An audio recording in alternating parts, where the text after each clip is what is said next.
लोकसभा चुनाव से पहले मोदी सरकार ने बड़ा दांव खेल दिया है। केंद्र की मोदी सरकार ने नागरिकता संशोधन कानून का नोटिफिकेशन जारी कर दिया है।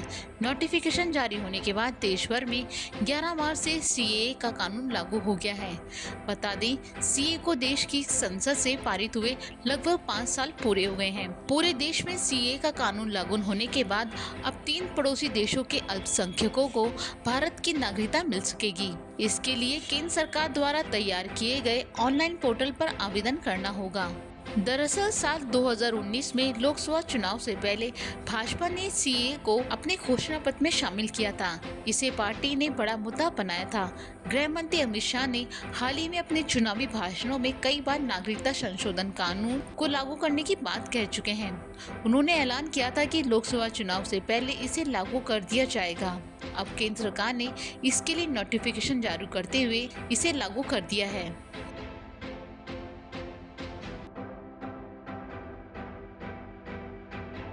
सीएए के तहत मुस्लिम समुदाय को छोड़कर बहुल्य पड़ोसी मुल्कों से आने वाले बाकी धर्मों के लोगों को नागरिकता देने का प्रावधान है। केंद्र सरकार ने सीएए से संबंधित एक वेब पोर्टल तैयार किया है। 3 मुस्लिम बहुल्य पड़ोसी मुल्कों से आने वाले वहां के अल्पसंख्यकों को इस पोर्टल पर अपना रजिस्ट्रेशन कराना होगा और सरकारी जांच पड़ताल के बाद उन्हें कानून के तहत नागरिकता दी जाएगी। इसके लिए बांग्लादेश, पाकिस्तान और अफगानिस्तान से आए विस्थापित अल्पसंख्यकों को कोई दस्तावेज देने की जरूरत नहीं होगी।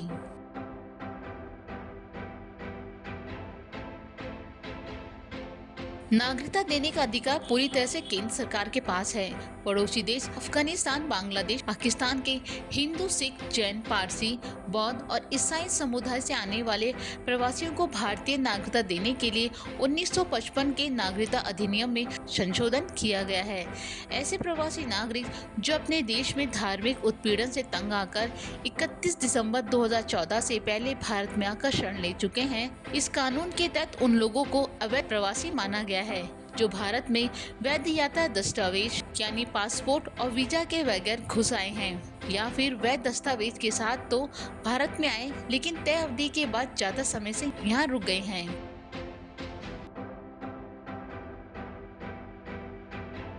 सरकार ने पूरी प्रक्रिया को ऑनलाइन बनाया है।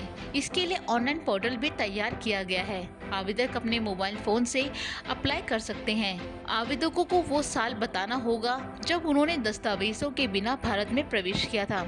आवेदकों से कोई दस्तावेज नहीं मांगा जाएगा। नागरिकता से जुड़े जितने भी ऐसे मामले पेंडिंग हैं, वो सब ऑनलाइन कन्वर्ट किए जाएंगे। बाद विस्थापितों को सिर्फ पोर्टल पर ऑनलाइन आवेदन करना होगा। इसके बाद गृह मंत्रालय जांच करेगा और नागरिकता जारी कर देगा। वहीं केंद्र सरकार द्वारा नागरिकता संशोधन कानून की अधिसूचना जारी होने के बाद उत्तर प्रदेश और दिल्ली में पुलिस अलर्ट पर है। डीजीपी प्रशांत कुमार ने सभी जिले की पुलिस को सुरक्षा बनाए रखने के निर्देश दिए हैं।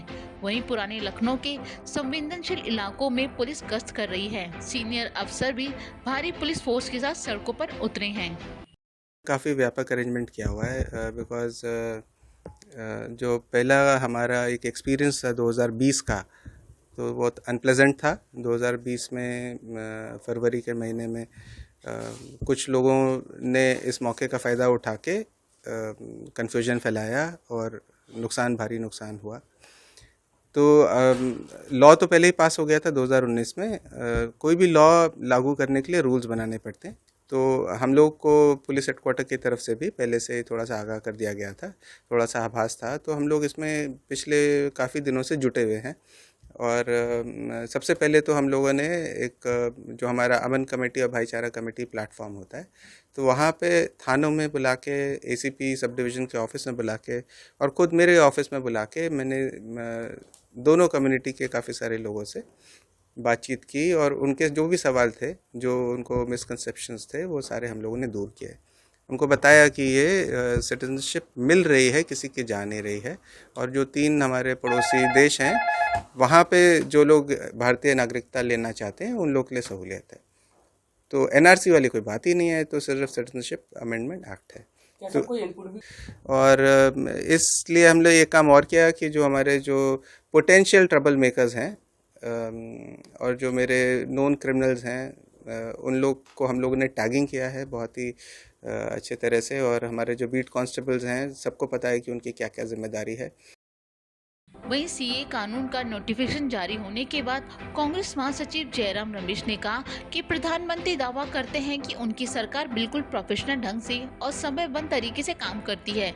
सीए नियमों की अधिसूचित करने में लिया गया इतना समय प्रधानमंत्री के सफेद झूठ की एक और झलक है। वहीं केंद्र सरकार द्वारा नागरिकता संशोधन कानून की अधिसूचना जारी करने के बाद राजस्थान भाजपा अध्यक्ष सीपी जोशी ने कहा कि 11 साल बाद नागरिकता देने का प्रावधान था। प्रधानमंत्री नरेंद्र मोदी के नेतृत्व में गृह मंत्री अमित शाह नया कानून लेकर आए हैं, जिसके पास होने के बाद अब 11 वर्षों का इंतजार खत्म हो गया है। 5 सालों में ही उन लोगों को नागरिकता मिलेगी। जमीन नहीं मिल पाती थी, उनको बिजली का कनेक्शन नहीं मिल पाता था, उनको आयुष्मान कार्ड की लाभ नहीं मिल पाता था, उनको उज्ज्वला का कनेक्शन नहीं मिल पाता था। ऐसे में 11 वर्षों के बाद कोई नागरिकता लेने का उसमें प्रावधान था, लेकिन नया कानून माननीय मोदी जी के नेतृत्व में अमित शाह जी लेकर आए और इस कानून के पास होने के बाद अब 11 वर्षों का इंतजार खत्म, 5 वर्षों के अंदर ही वो उनको नागरिकता मिलेगी, सारी सुविधाएं मिलेगी। आदरणीय प्रधानमंत्री जी और माननीय गृह मंत्री जी ने कहा कि वो हमारे परिवार के लोग हैं। वहीं भाजपा के सांसद दिनेश शर्मा ने कहा, देश में इस बात की विश्वसनीयता आज हर नागरिक के अंतर्मन में घर कर गई है कि गारंटी की पूरी होने की गारंटी मोदी की गारंटी है। भाजपा ने जो संकल्प लिए थे उन्हें जिस प्रकार से पूरा किया गया है उसमें से एक सीए भी है। संकल्प लिया था, एक एक को चुन चुन कर जिस प्रकार से माननीय प्रधानमंत्री जी के नेतृत्व में सारी चीजों को पूरा किया गया है, उसकी एक कड़ी है सीएए, नागरिक संशोधन बिल। मैं गृह मंत्री जी को भी बधाई देना चाहूंगा कि उन्होंने जैसे 370 और 35A को हटाया था, वैसे आज उनकी दृढ़ इच्छा शक्ति ने सीएए को की अधिसूचना को जारी कर दिया। इससे उन प्रताड़ित विदेशी अल्पसंख्यकों को एक राहत की सांस मिलेगी। देश में नागरिकता संशोधन कानून लागू होने के बाद पश्चिम बंगाल के मतुआ समुदाय ने जश्न मनाया। उत्तर 24 परगना के ठाकुर नगर में दावा किया गया कि ये उनका दूसरा स्वतंत्रता दिवस है।